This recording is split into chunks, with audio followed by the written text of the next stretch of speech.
Hi guys, welcome to the Overeaters Anonymous 100-pounder special focus meeting of Overeaters Anonymous.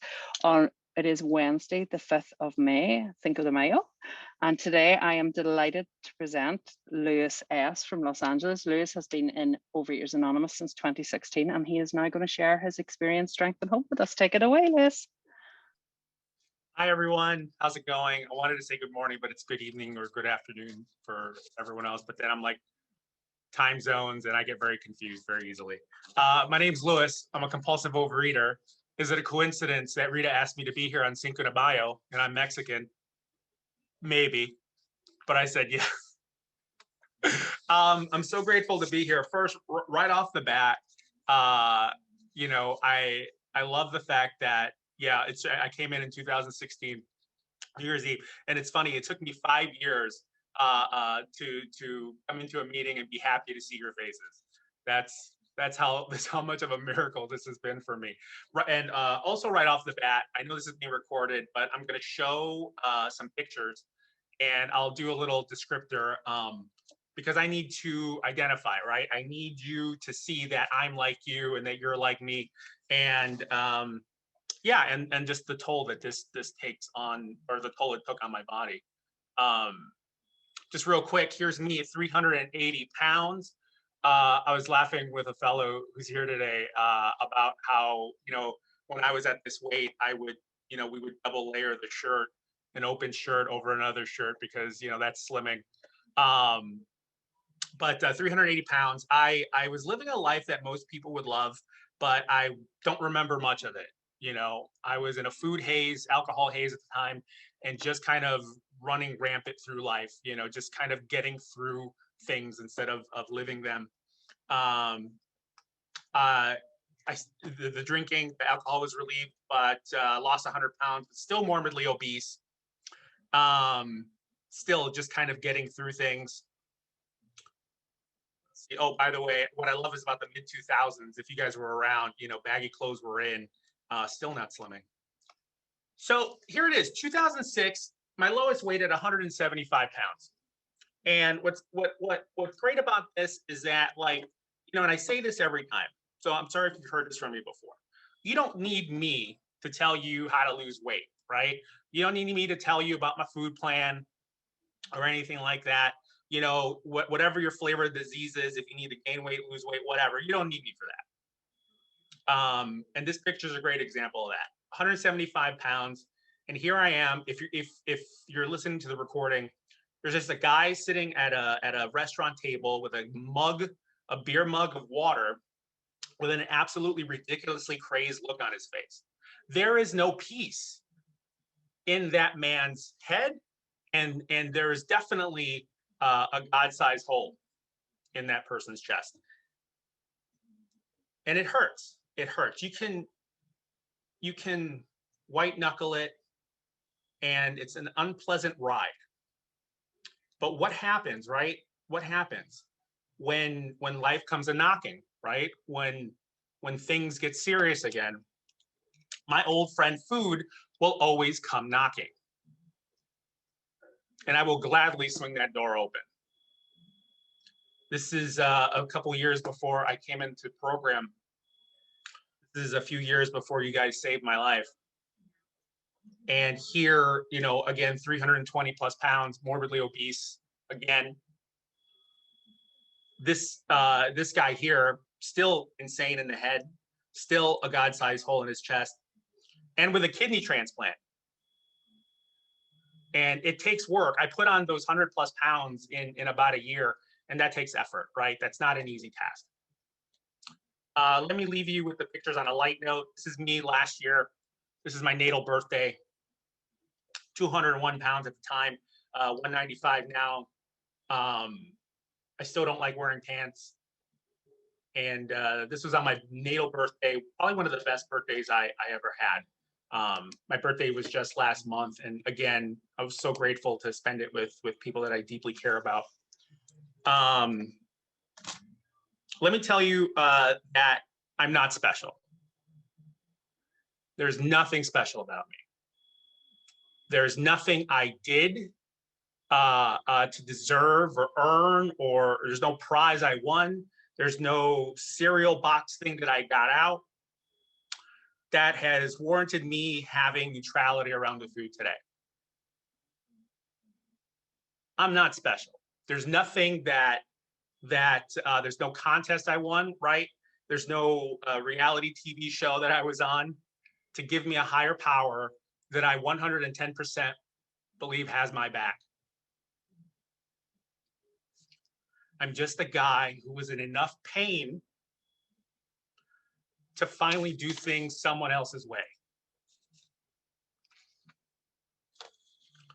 And I love the way the book describes it, right? You had to be beaten into a state of reasonableness. And it's crazy how much of a pain sponge that I was for 37 years. I want to read something real quick. It's page 124 in the big book. And it always reminds me of why I say yes to speaking with you guys and just sharing my story with anyone. If you call, it's the same premise. Showing others who suffer how we were given help is the very thing which makes life seem so worthwhile to us now. Cling to the thought that in God's hands, the dark past is the greatest possession you have, the key to life and happiness for others. With it, you can avert death and misery for them. I came into the rooms probably January 2016. I remember sitting in a meeting, 320 pounds, and I sat down, and there was a woman who was blonde, normal body weight, who said she was anorexic. And I desperately wanted to leave, but within 2 minutes, I heard my story. And I sat the entirety of that meeting crying my eyes out. I desperately wanted to leave. And someone stopped me and said, we're going to get together. And if you'd like to come, we'd like to chat with you. And, look, I used to lie for no reason. I'd just be like, yeah, I'll be there. And then I spent 30 minutes at an ATM debating if I would actually go. I go, and it was weird, right? Like finally meet. I thought I was the only compulsive overeater, right? I didn't have a name for it. I thought that I was the only person, I really thought this, that I was the only person who ate in a very disturbing way. I thought I was the only one. So then when I tell these people what it is that I did with the food, and they're just nodding their heads, that's a freaking miracle right there. And the fact that we're all here, right, from different parts of the world, what a great reminder Zoom has been that we're not alone, that we're not the only compulsive eaters in our city. We're not the only compulsive eaters in our town. There's so many of us around the world. The causes and conditions, right? The reasons don't matter. I'm positive that I was born this way. And every morning I wake up again, a compulsive overeater.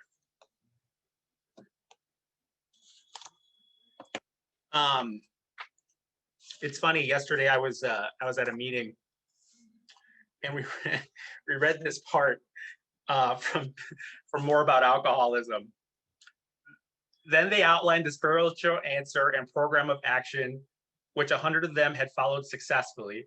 Though I had been only a nominal churchman, their proposals were not intellectually hard to swallow. But the program of action, though entirely sensible, was pretty drastic. It meant I would have to throw several lifelong conceptions out of the window. That was not easy. And what I love about Fred's story there is that the program of action is drastic, but a few paragraphs before, he doesn't remember getting on a plane, flying to New York, and driving around with a taxi cab driver. That's not drastic. But me looking at my side of things and reaching out for a power greater than myself seems a bit much. I almost forgot to welcome the newcomers. You guys are the most important people here, and I want you to know that, I've been in that seat, and I've sat there and heard these people talk and tell my story. And if you don't hear it from me today, I hope you hear it from someplace. But when I first came into the rooms, I came in with an incredible resentment towards God. I was born with more than a few medical issues. And in my head, I thought that I was alive despite God, not because of God.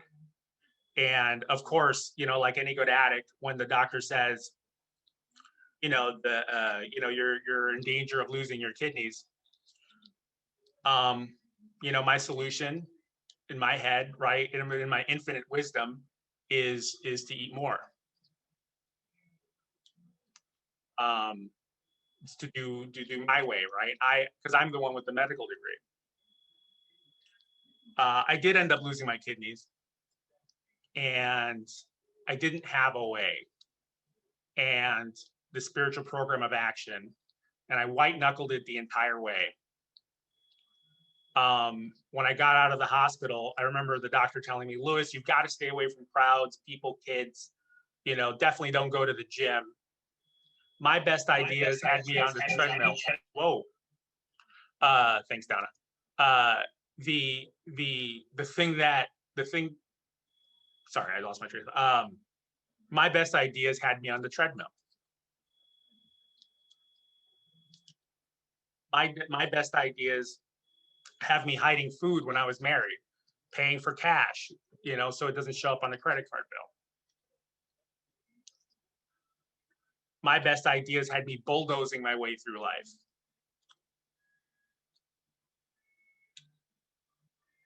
And I'm so grateful today for this program, because I wasn't given my old life back.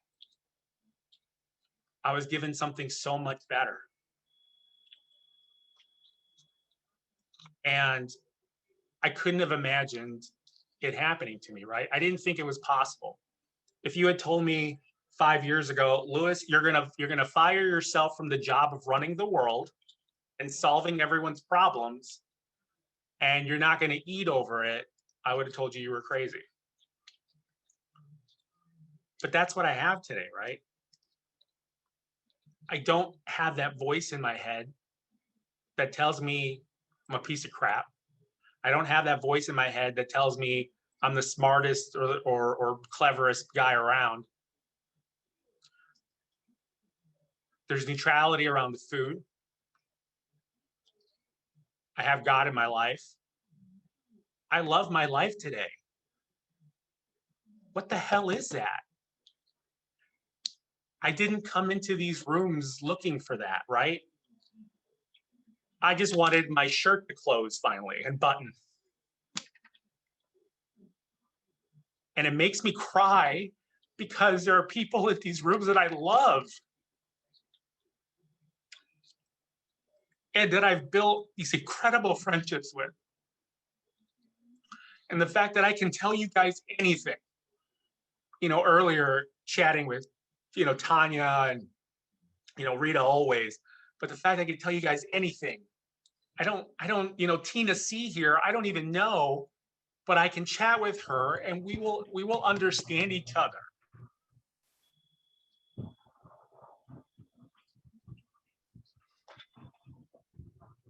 And it's such a freaking gift to not have, forget the physical portion, right? The fact that it was hard to move, that I'm originally from Chicago in the Midwest, and you've got 100% humidity, in the summertime, and you're just sweating because you're already over 300 pounds and trying to get around. Like forget that I can walk, go into my closet today and just go grab a shirt, throw it on, and not have to sit there and do the angles and all of that. Forget that I can go into a restaurant and not worry about the food, or and focus on the people. Forget all that. I have a life beyond my wildest dreams. And every morning, I thank God for that. Every morning, I do prayer and I do meditation. because I'm born with a busted antenna. And my higher power is always there sending out the signals, right? Lewis, here's your job today. Lewis, this is the plan today. And I can't get those signals, and pardon my French, if my head's up my ass.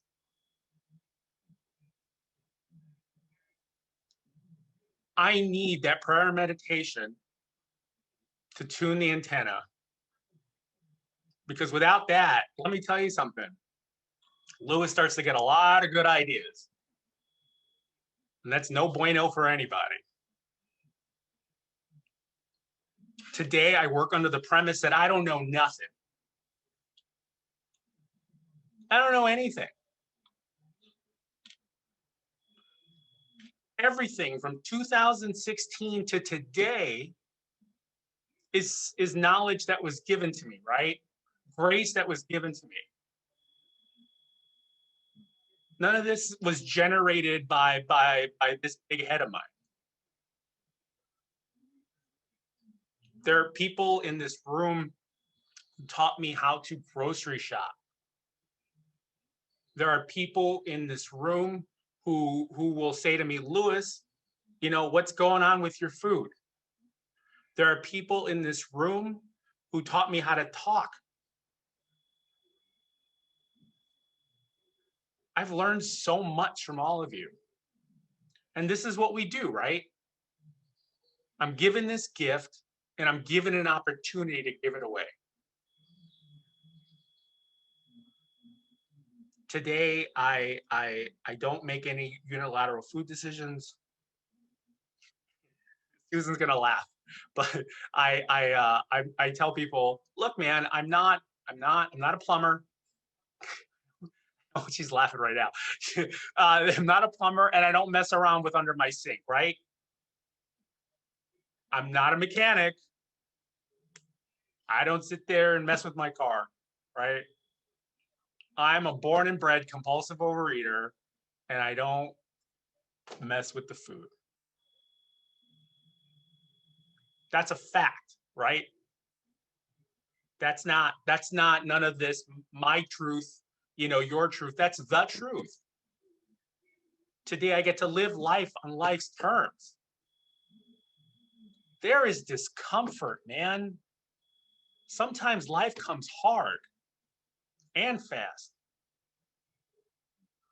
But what I love is that, you know, the peaks and the valleys come, right? And I heard someone once say, right, but we can't park it. The good stuff, the bad stuff, it all ends. It's not permanent.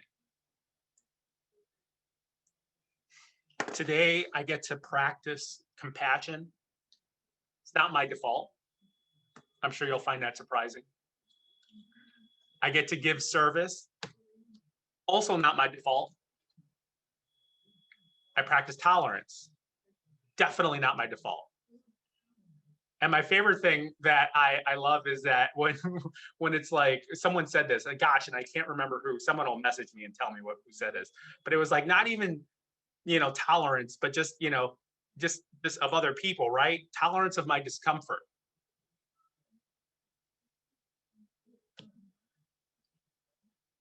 What a gift it is to know where I am at this minute and have my feet firmly grounded.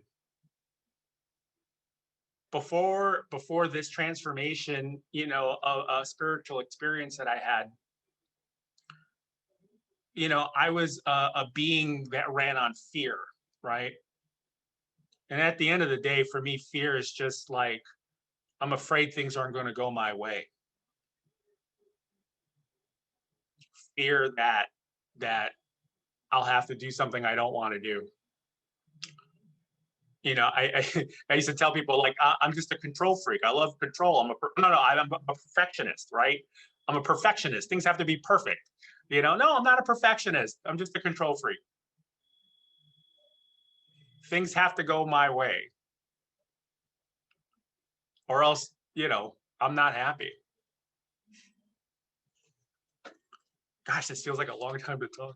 But yeah, this, but what a gift this has been. Let me tell you the good stuff, right? Or more of the good stuff.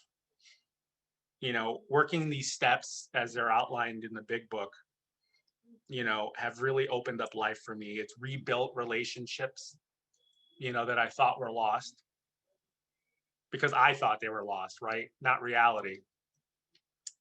What I thought. I reconnected with friends from back home. My father, great example. You know, I could tell you I ate because my dad has yet to say I love you. You know, I'm 43 years old, and to make amends with my dad was a miracle.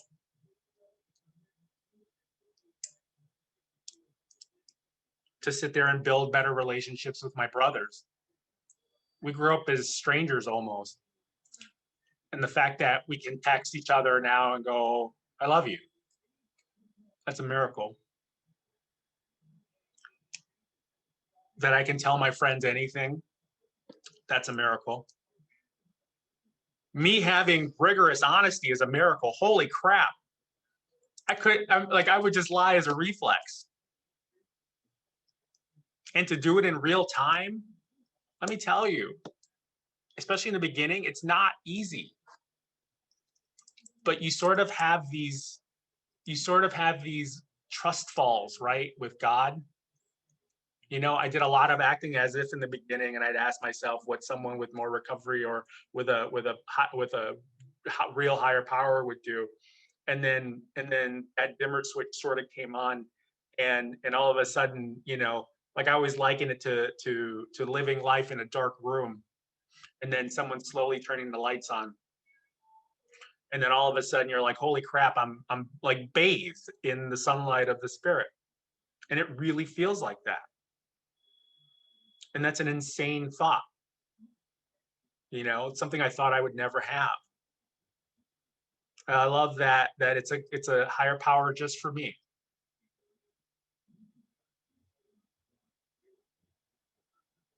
Um, it's made me a better, the 12 steps, you know, and that spiritual experience made me a better manager. I have compassion for my people. I'm not picking at them or anything like that. Made me a better friend. I actually show up to things now. But yeah, I feel like I'm at a loss for where else to go. It just seems like so much time. And I feel bad for all the people who are listening, going, where's he going next? I'll just say this. If you're struggling today, take someone's hand, right? Reach out. Someone was willing to walk me through the steps and answer all my questions. You guys were willing to show me what you did to stay recovered. Oh, perfect. Okay. Thanks, Susan. I just got a great text from someone. Oh, from Susan. So let me tell you how I got here. Listen, you rely on your friends, man. You rely on your friends. So in 2015, New Year's Eve, right? I was sitting in this very apartment, and don't stop me if you've heard this before. I was sitting in this very apartment, and I was sitting on the couch, convinced, right, that no one gave a shit about me, no one cared.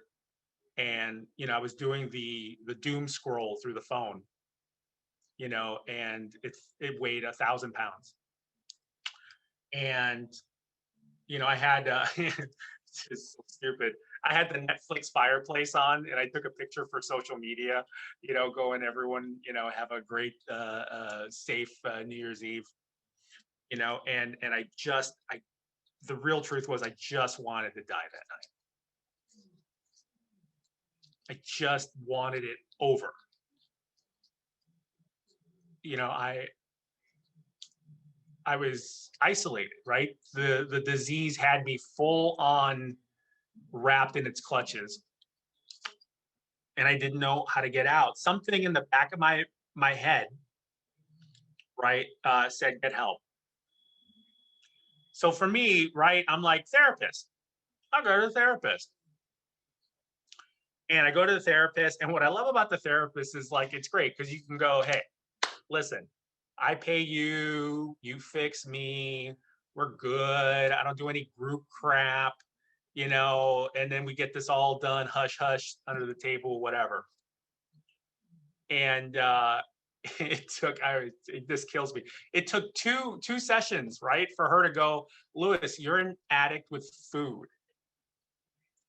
And I had never heard that before. And it was a literal punch in the chest. Not literal, but it felt like a punch in the chest. And I did an ugly cry for the full session, like a real ugly, ugly cry. And she asked me if I'd heard of Overeaters Anonymous. I said no. And she said if I was willing to go to a meeting. I said no. Right. And this is it, right? The pain sponge that I was, you know, I had to take a beating some more before I was willing to even make a phone call to the office. The nice lady on the phone said, Lewis, great, there's a meeting less than a mile from your house. I go, great, where is it, and what time? They're like, oh, it's at on a Sunday. I'm like, that's when I go to Dunkin' Donuts. Maybe I don't want, I don't know. They're like, I go, what time's it at? 7:30 in the morning. Oh, thanks. Click.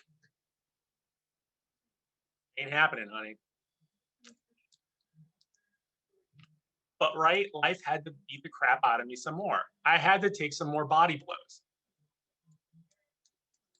And I crawled into that first meeting. I crawled into that first meeting. Very uncomfortable. And I was wearing that shirt that I desperately wanted to be able to like button up again. And I sat in the back of the room. And I hated the fact they identified, they have the newcomers identify. And I did it for like what felt like 16 times. Would any newcomers like to introduce themselves? And people, it's my first time in this meeting, so people look at you. This is raise my head. Hi, my name's Lewis. I guess I'm a compulsive overeater. You got 3 minutes left, Lewis. 3 minutes? Perfect. Yeah. And then they did it like what felt like 64 times. And what's crazy is that, you know, all these people were laughing and hugging, and I kept thinking to myself, don't you know life sucks? What are you doing? Don't you know life's miserable? What's going on? And then I heard my story, you know, and then I found out that I wasn't alone. And here's the thing, I desperately wanted to not belong. Desperately wanted to not belong. But here I was amongst my people.